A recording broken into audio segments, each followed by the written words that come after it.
దేవుని పేరట మరొకసారి మీ అందరికీ కూడా వందనాలు. Back to the Bible reformed conference. Reformed అనే మాట మీద ఈరోజు డివోషన్ని మనము చూడబోతున్నాం. రోమిలకు రాసిన పత్రికలో నుంచి దేవుని వాక్యాన్ని, దీనికి సహాయకరంగా ఈరోజు మనం దేవుని వాక్యాన్ని చూడబోతూ ఉన్నాం. దయచేసి గమనించండి. 15వ శతాబ్దంలో మార్టిన్ లూథర్ గారు ఒక మాటను, ఒక స్టేట్మెంట్ని ఇచ్చారు. ఆయన ఇచ్చిన స్టేట్మెంట్ ఏంటంటే 1517 ADలో జర్మనీ విటెన్బర్గ్ చర్చ్ మీద 95 థీసిస్ని ఆయన నెయిల్ చేసినట్టుగా మన హిస్టరీలో చూస్తాం. ఆయన రాసిన పుస్తకాల్లో చివరిగా ఆయన చెప్పిన మాట ఏంటంటే, ఇప్పుడు ఏదైతే సంఘానికి రిఫార్మేషన్ జరిగిందో, అసత్యములో నుండి, ఆయన మాటల్లో చీకట్లో నుండి, డార్క్ టైమ్స్లో నుండి దేవుడు ఎట్లాగైతే సత్యంలోకి నడిపించారో, బహుశా చర్చ్ హిస్టరీ మీలో ఎవరైనా చదువునుంటే పాప పరిహార పత్రమని, ఇండల్జెన్సెస్ అని అంటారు ఇంగ్లీష్లో. అనగా పాపములు క్షమించబడాలి అంటే కొంత వెల చెల్లిస్తే మీ పాపములు క్షమించబడతాయి. ఈ 15వ శతాబ్దంలో అనేకమైన సత్యానికి విరుద్ధంగా, మన విశ్వాసాలకు విరుద్ధంగా, బైబిల్ విశ్వాసాలకు విరుద్ధంగా జరిగే సమయంలో దేవుడు కొంతమంది వ్యక్తుల్ని వాడుకొని, జాన్ హస్ కానివ్వండి, మార్టిన్ లూథర్ కానివ్వండి, అటు తర్వాత ఆ తరంలో ఉన్న జాన్ కాల్విన్ లాంటి వారిని కానివ్వండి, అనేక మందిని దేవుడు వాడుకొని సత్యంలోనికి దేవుడు నడిపించాడు. అయితే మనం హైలైట్ చేయవలసిన మాట ఏంటంటే, ప్రతి జనరేషన్కి రిఫార్మేషన్ కావాలి అని లూథర్ గారు ఈ మాటను చెప్పడం జరిగింది. ఈ మాట చాలా సిగ్నిఫికెంట్, చాలా ఇంపార్టెంట్. ఈ మాట ఎప్పుడో 1517లో రిఫార్మేషన్ జరిగింది. రోమన్ క్యాథలిక్స్ నుండి సత్యాన్ని తెలుసుకొని వాక్యమే ముఖ్యము, రక్షణ పొందడానికి బైబిల్ ప్లస్ ట్రెడిషన్, అనగా సంఘం యొక్క ఆచారాలు కూడా రక్షణకు అవసరము అని నమ్మే ఆ రోజుల్లో లేదు లేదు లేదు, వాక్యం మాత్రమే. వాక్యం ఎంతవరకు చెబుతుందో, వాక్యము సఫిషియంట్ రక్షణకు.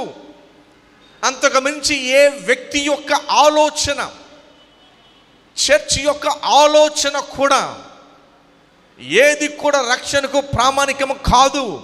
Bible plus tradition is equal to salvation అనే నమ్మే రోజుల్లో no no no no no, Bible plus tradition కాదు, బైబిల్ ఎలోన్ అని చెప్పి, సోలా స్క్రిప్చూరా, వాక్యం ఏది చెప్తే, ఎంతవరకు చెబితే అంతవరకు మాత్రమే అని ఆనాడు రిఫార్మిస్ట్ సత్యాన్ని ఎస్టాబ్లిష్ చేశారు. ఇది ఈ రోజుల్లో చాలా ఇంపార్టెంట్. ఎందుకు ఇంపార్టెంట్ అంటే, స్క్రిప్చర్ ప్లస్ ఏది కాకూడదు.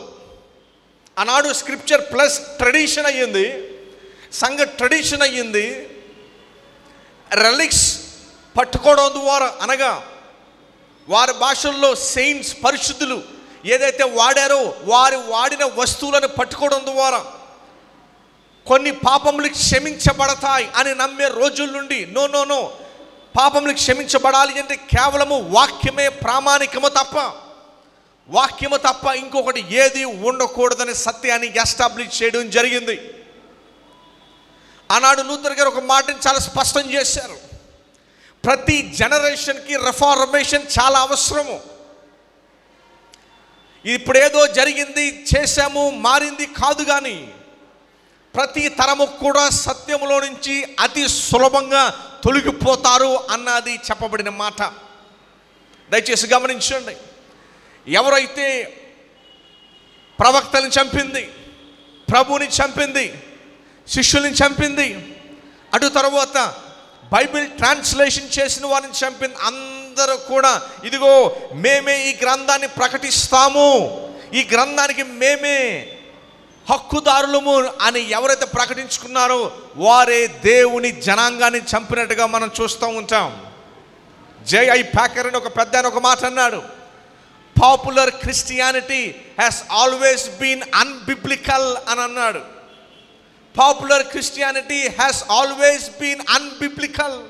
బైబిల్ ప్లస్ ట్రెడిషన్ కాదు, సత్యము ఆ రోజు స్థాపించబడి అడు తర్వాత ఈ యొక్క 21st సెంచరీలో కనుక మనం చూస్తే స్క్రిప్చర్ ప్లస్ క్వశ్చన్ మార్క్ పెట్టి, స్క్రిప్చర్ ప్లస్ క్వశ్చన్ మార్క్ పెట్టి ప్రస్తుతం స్క్రిప్చర్తో పాటు ఏది ప్రామాణికంగా తీసుకుంటున్నారు అని కనుక మనం చూస్తే ప్రపంచం అంతా కూడా మనకు కనపడుతుంది స్క్రిప్చర్ ప్లస్ ఎక్స్పీరియన్సెస్.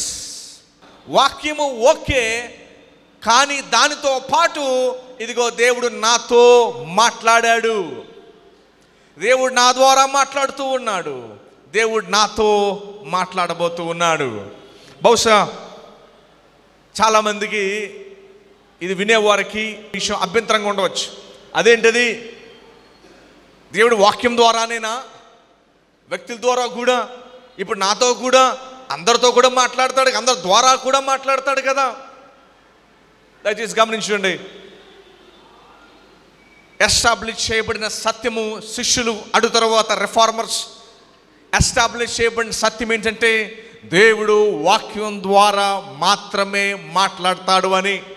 అందుకని 15వ శతాబ్దంలోనే ఈ పాంప్లెట్లో మీరు చూడవచ్చు, స్క్రిప్చర్ ఎలోన్ అనగా వాక్యము మాత్రమే.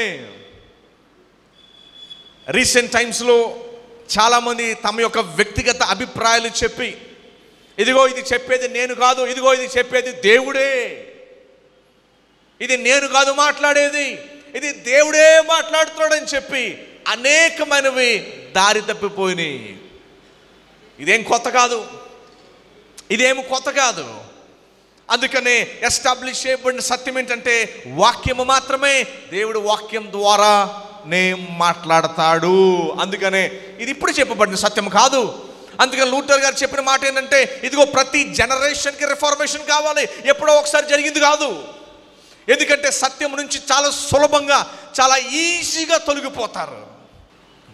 యూదుల ఓల్డ్ టెస్ట్మెంట్ టైమ్స్లో కానివ్వండి, న్యూ టెస్ట్మెంట్ టైమ్స్లో కానివ్వండి, మేమే ఈ గ్రంథాన్ని బోధించడానికి హక్కుదారులము అని ఎవరైతే దీని హక్కుదారులుగా నిలబడ్డారో వారే శిష్యులను, ప్రభువును, దేవుడు ఏర్పాటు చేసుకునే బిడ్డలను చంపివేసింది. అందుకని మీకు ఒక మాట వాడాను నేను, J.I. Packer గారు వాడిన మాట. ఒక ప్రముఖ బైబిల్ మెడిటేషన్స్ రాసిన వ్యక్తి, popular Christianity unfortunately has always been unbiblical Christianity. Experience కాదు ప్రామాణికము.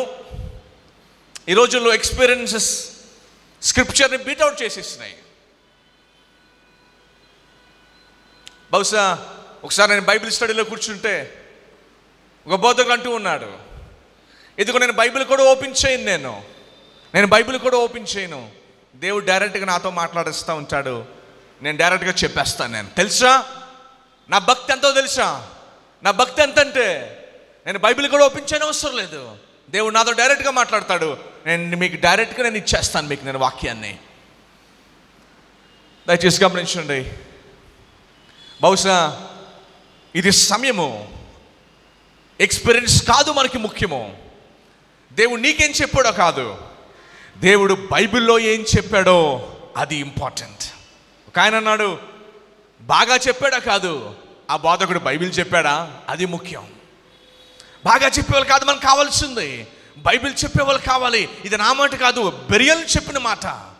అపోస్తలుల కార్యములు 17వ అధ్యాయము 10వ వచనం నుంచి మనం చూస్తే ఆఖరికి బైబిల్ రచయిత అయిన పౌలు గారు వాక్యం చెప్తున్నప్పుడే బెరియల్ అన్నారు, పౌలా నువ్వు ఏది చెప్తే అది నమ్మడానికి మీకు సిద్ధంగా లేము. నీకు గొప్ప పేరు ఉండొచ్చు, నువ్వు గొప్ప టీవీ స్పీకర్ అయి ఉండొచ్చు, నీకు గొప్ప ఫాలోవర్స్ ఉండొచ్చు, నువ్వు గొప్ప వాడవై ఉండొచ్చు, కానీ పౌలు, దయచేసి గమనించు, సెయింట్ పాల్, మేము వాక్యాన్ని మాత్రమే నమ్ముతాము, నువ్వు చెప్పింది మేము నమ్మం. అందుకని వారు రోజుల తరబడి వాక్యాన్ని పరిశీలించుకుంటూ వచ్చారంట, చెప్పింది నమ్మలా. బెరియన్స్ చెప్పింది నమ్మల, వాక్యాన్ని పరిశీలించుకుంటూ వచ్చారు. దయచేసి గమనించండి, అందరికంటే అతి పెద్ద బోధకుడు దేవుని వాక్యము మాత్రమే. Bible is the largest and biggest preacher ever. ఒక ఆయన అన్నాడు, బైబిల్ గ్రంథము తన మెసేజ్ చెప్పుకోవడానికి తరతరాలు మనుషుల్ని వాడుకుంటుందంట. Only Bible should speak for itself. అందుకనే రిఫార్మర్స్ ఖచ్చితంగా చెప్పిన మాట ఏంటంటే, స్క్రిప్చర్ అలోన్, వాక్యం మాత్రమే. వాక్యం ఈస్ ఎనఫ్. ఈ 66 పుస్తకాలు ఏదైతే మనం పట్టుకుని ఉన్నామో, దేవుడు దాన్ని మనకి ఇచ్చి, ఇదిగో మీ విశ్వాసానికి ప్రామాణిక, this is what is final. కలపడానికి లేదు, తీయడానికి లేదు, ఫైనల్ చేసి ఇవ్వడం జరిగింది. నేను చెప్పొచ్చే పాయింట్ ఏంటంటే, though it is very sensitive, కానీ వెరీ ఇంపార్టెంట్ పాయింట్ ఏంటంటే, దేవుడు మాట్లాడితే వాక్యం ద్వారానే మాట్లాడతాడు. వాక్యం ద్వారానే మాట్లాడతాడు. వాక్యం ఇచ్చిందే ఆయన మనతో మాట్లాడడానికి. చాలామంది అంటూ ఉంటారు, దేవుడు నాతో మాట్లాడాడు, దేవుడు నాతో ఈ రీతిగా మాట్లాడాడు. వాస్తవం ఏంటంటే, బైబిల్ మాట్లాడేది, దేవుడు మాట్లాడేది ఈ గ్రంథం ద్వారా. ఈ గ్రంథం ద్వారా మాత్రమే దేవుడు మాట్లాడతాడు. గత చరిత్రలో వేలాది మంది, వందలాది మంది బోధకులు ఇదిగో దేవుడే మాట్లాడుతాడని చెప్పి అనేకమైన పక్క ద్రోవలు తొక్కారు.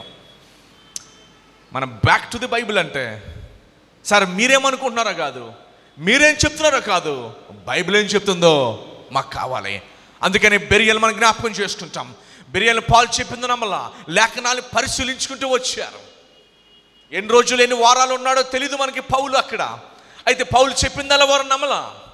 వారు నమ్మింది ఒకటే, బైబిల్ మాత్రమే. వాక్యంలో ఏదుందో అది మాత్రమే. జనరల్గా గడిచిన కొద్ది సంవత్సరాలు టీవీలో చాలా ఇంటర్వ్యూలు చూస్తూ ఉన్నాను నేను.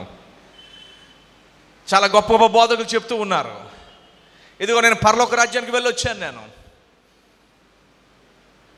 తండ్రిని చూశాను, నేను కుమారుని చూసి వచ్చాను, నేను దేవదూతను చూసి వచ్చాను, పౌలుని చూసి వచ్చాను, నేను ఇంకా చాలా చాలా మందిని చూసి వచ్చాను నేను. తెలుసా మీకు? అమ్మో ఎంత భక్తిపరుడు అనుకున్నారు అందరూ. తర్వాత వాక్యాలు ఓపెన్ చేస్తే తెలిసింది వాక్యంలో అలా లేదని, వాక్యం అలాంటి ఎక్స్పీరియన్సెస్ ఇవ్వట్లేదని. దయచేసి గమనించండి, బైబిల్ కంటే గొప్ప బోధకుడు, పెద్ద బోధకుడు ఎవరూ లేరు. బైబిల్ ఒక్కటే అది పెద్ద బోధకుడు. బైబిల్ తన మెసేజ్ తన చెప్పుకోవడానికి తరతరాలుగా వ్యక్తుల్ని వాడుకుంటుంది, అంతే.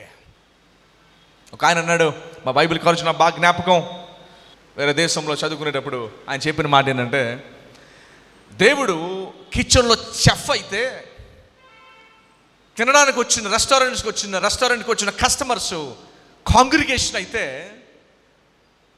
పాస్టర్ గారి యొక్క బాధ్యత సర్వర్ బాధ్యత అంట.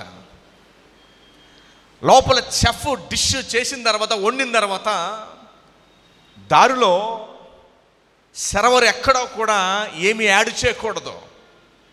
ఉప్పు కారం వేయడం అని, ఇంకా టేస్ట్ బాగుంటుందని ఏది యాడ్ చేయకూడదంట. చెఫ్ ఏదైతే చేశాడో దాన్ని సరాసరిగా తీసుకొచ్చి అక్కడ రెస్టారెంట్లో ఉన్న తినేవారి కస్టమర్స్కి డెలివర్ చేస్తేనే అది నెంబర్ 1 టేస్ట్ ఉంటుందంట. అంతే తప్ప ఇంకా టేస్ట్ బాగుంటుందని చెప్పి ఏదైనా యాడ్ చేశాడా, మా వెస్ట్ గోదావరిలో అంటారు పెంట పెంట అయిపోద్దని. దయచేసి గమనించండి, బైబిల్ చెప్తుంది వాక్యము మాత్రమే. బహుశా మనందరం కూడా ఈ విషయాన్ని అగ్రీ కావాలి. ఎందుకు అగ్రీ కావాలో తెలుసా? బెరియన్స్ మాకు నేర్పించిన పాఠం అది. బెరియన్స్ మాకు నేర్పించిన పాఠం ఏంటో తెలుసా? Again it's calling us to an important time. Experiences కాదు ప్రాముఖ్యం. దేవుడు నీతో ఏం మాట్లాడాడో ప్రాముఖ్యం కాదు. జనరల్గా సేవకులు చాలా ఈజీగా మనం మాట్లాడతాం. దేవుడు నాతో ఈరోజు మాట్లాడుతూ, నో, దేవుడు వాక్యం ద్వారా మాట్లాడాడు. ఆల్రెడీ మాట్లాడేసిందంతా కూడా వాక్యంలో ఇచ్చేసాడు. దయచేసి గమనించండి, తెస్సలోనిక పట్టణం వారికి పౌలు రాస్తూ అంటాడు, అసలు మీకు నేను చెప్పాల్సిన అవసరం ఏమీ లేదు. Already you are way too mature. మీరు అప్పటికే పరిపక్వత చెందిన విశ్వాసులు మీరు. వారికి రాస్తూ అంటున్నాడు, వీరు తెస్సలోనికలో ఉన్న వారి కంటే గనులై ఉండిరి గనుక ఆసక్తితో వాక్యం అంగీకరించి పౌలును శీలను చెప్పిన సంగతులు ఏం చేశారంట? అలాగున్నవో లేవో అని ప్రతి దినమును లేఖనములు పరిశోధించుచూ వచ్చిరి. పౌలు చెప్పింది నమ్మారా? Did they believe whatever Paul preached? అయ్యగారు మీరు ఏదంటే అది కరెక్ట్ అండి అనలేదు వాళ్ళు. వాళ్ళు ఏమన్నారో తెలుసండి? నమ్మింది అయ్యగారిని కాదు, నమ్మింది లేఖనాలు నమ్మారు వాళ్ళు. బోధకుడు నమ్మలా, వారు నమ్మింది లేఖనాలు నమ్మారు. అటు తర్వాత బోధకుడిని గుర్తించారు. ఎస్, నువ్వు వచ్చింది దేవుని వాక్యాన్ని తీసుకురావటానికే. బహుశా ఈరోజు ఇది పోయి దేవుడు నాతో మాట్లాడుతున్న మాట ఏంటో తెలుసా అనే మాట ఎక్కువ మనం వింటూ ఉంటాం. కానీ బైబిల్ అది మనకు కనిపించదు. బైబిల్లో కనిపించేది ఏంటో తెలుసా? బైబిల్ ఏం చెప్తుంది అనేది ముఖ్యం, కానీ నువ్వేం చెప్తున్నది ముఖ్యం కాదు. నీ ద్వారా మాట్లాడడం కాదు, దేవుడు వాక్యం ద్వారా మాట్లాడతాడు. అందుకని ఇదే ఈ వచనము వారు ఏమన్నారో చూడండి. వారు చేసిన పని ఏంటంటే, పౌలు శీలను చెప్పిన సంగతులు అలా ఉన్నవో లేవో అని ప్రతి దినము లేఖనములు పరిశోధించుచూ వచ్చురి. వాళ్ళ స్టాండర్డ్ వాక్యం అనే స్టాండర్డ్ని వాడుకొని అప్పుడు పౌలుని వారు యాక్సెప్ట్ చేశారు. పౌల్ని యాక్సెప్ట్ చేసిన తర్వాత కాదు వాక్యాన్ని యాక్సెప్ట్ చేసింది. వారు వాక్యాన్ని యాక్సెప్ట్ చేసిన తరువాత అప్పుడు పౌల్ని యాక్సెప్ట్ చేశారు. What does it teach? ఇది మనకి ఏం నేర్పిస్తుంది? ఏ సత్యాన్ని మనకి ఎస్టాబ్లిష్ చేస్తుంది? ఇది స్క్రిప్చర్ అలోన్, వాక్యము మాత్రమే, అండ్ నాట్ ఎక్స్పీరియన్సెస్. 500 ఏండ్ల క్రితము ట్రెడిషన్ సంఘాన్ని సత్యంలో నుంచి బయటికి తీసుకొస్తే, ఈనాడు ఎక్స్పీరియన్సెస్ సంఘాన్ని బాధ పెడుతుంది. మరలా మీకు జ్ఞాపకం చేస్తున్నా, గడిచిన సంవత్సరం అనేక మంది బోధకులు ఇదిగో దేవుడు నాకు ఈ మాట చెప్పాడని చెప్పి ఎన్నోసార్లు దే హ్యావెన్ హర్డ్ అనగా తప్పయ్యారు, నాలుగు ఖర్చుకున్నారు. అందుకని ఇప్పుడు మనకు నేర్పించే పాఠం ఏంటంటే వాక్యము మాత్రమే. వాక్యం ఏం చెబితే అక్కడ వరకు మాత్రమే. If we go to experiences, మన ఎక్స్పీరియన్స్ కనుక మనం వెళ్ళామనుకోండి, that will come from our brains. అది మన మైండ్లోంచి వస్తుంది experiences. But if we teach scripture, it comes from God. ఆ దేవుని దగ్గర నుంచి వస్తుంది. సో ఆనాడు ట్రెడిషన్స్తో బాధపడ్డారు. Today church is suffering from experiences.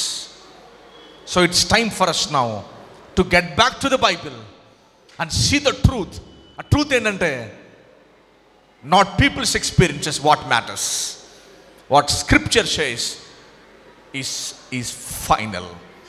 Luther గారు ఒక మాట అన్నారు, for scripture is the final authority. For scripture is the final authority. ప్రార్థన చేసుకుందాం, ఎగ్జామిన్ చేసుకుందాం. ప్రభువా, వాక్యం నుంచి తొలగిపోయి మనుషుని యొక్క సిద్ధాంతాలు, మనుషుని యొక్క ఆలోచనలు, లేకపోతే సంస్థల యొక్క ఆలోచనలు, వాక్యాన్ని విడిచిపెట్టి పెద్దవారు ఏం చెప్పారో, పెద్ద సేవకులు ఏం చెప్పారో అటు వెళ్ళిపోయాము. మమ్మల్ని మన్నించండి. ఈరోజు ప్రభు నీ పాద సన్నిధిలో చేరి సేవకులముగా మేము ప్రార్థన చేస్తున్నాం. నీ వాక్యంలోనే నిలబడటం మాకు ఆ జ్ఞానాన్ని మాకు దయచేయండి ప్రభు. మరి మేము గంటల తరబడి వాక్యం మీద సమయాన్ని వెచ్చించే సమయాన్ని, ఆ యొక్క స్పిరిచువల్ డిసిప్లిన్ మాకు దయచేయండి. ఖచ్చితంగా ప్రభు మేము వాక్యం మీద ఆధారపడతాము నాయన. ఈ యొక్క తెలుగు సంఘము వాక్యం మాత్రమే ఆధారపడేట బెరియన్లు ఎలాగైతే ఉన్నారో, పౌలు గారు చెప్పారా, మరి వేరే వ్యక్తి చెప్పారా మాకు ముఖ్యం కాదు, కానీ బైబిల్ ఏం చెప్పింది అది మాత్రమే ముఖ్యము. మాకు బాగా చెప్పేవాళ్ళు కాదు నాయన, బైబిల్ చెప్పేవారు మాకు కావాలి సంఘాలకు. అట్లాంటి వారిని సభల ద్వారా మీరు లేపమని మేము ప్రార్థన చేసుకుంటున్నాం ప్రభు. ఈ సమయాన్ని మీకు అప్పగిస్తూ ఈ రోజంతా కూడా నీ వాక్యాలతో మమ్మల్ని నింపమని నాయన, అది చూడగలిగే కన్నులు మాకు దయచేయమని ప్రార్థన చేసుకుంటూ ఈ సమయాన్ని మీకు ఇస్తూ మమ్మల్ని నడిపించమని ఈ ప్రార్థన యేసు పరిశుద్ధ నామములో అర్పించుకుంటున్నాం తండ్రి. ఆమేన్.